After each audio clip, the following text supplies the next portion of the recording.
Can you talk a little bit about what winning the Producer Award means for you?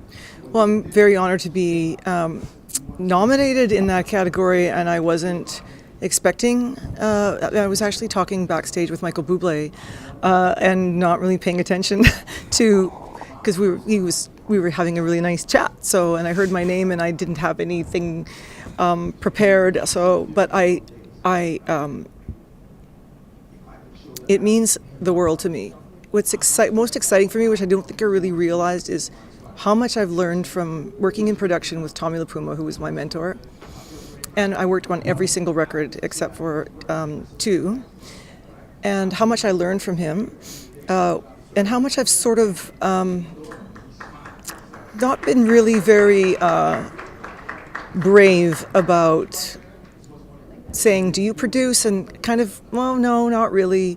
And so I guess the idea of what a producer is depends on the producer of and so it's made me think, well, this is so fabulous. What am I going to do next? But I worked in a very amazing group of artists in production, and now I think I'm ready to work with not only the people I mentioned before, like Paul McCartney or Barbra Streisand, who I produced her record, but who can I work with that is perhaps not as, so who's just starting, or who wants to do something different, more have a jazz or not, but a different ear. So yeah.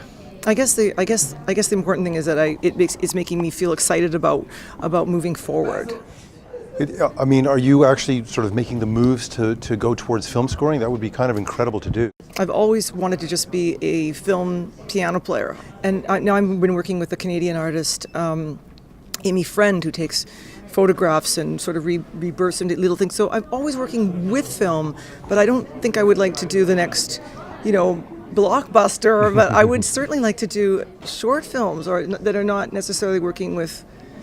I did some animation work recently. Worked it with a children's book. So I've got my sort of toes in the water with that, but I think creatively it's interesting to me to play to those scenes. How do you find the difference between arranging other people's material and composing or writing your own?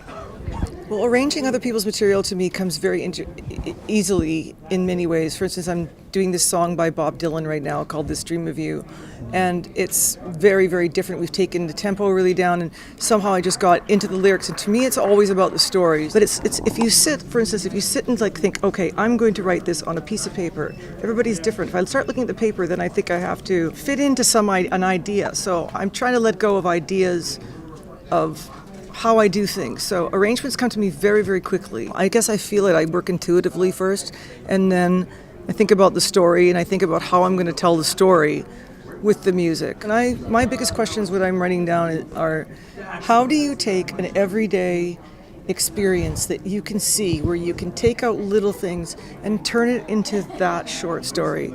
How do you do that? With beautiful words. How does that? Therein lies you can't get into somebody's dream. You can't. I don't know.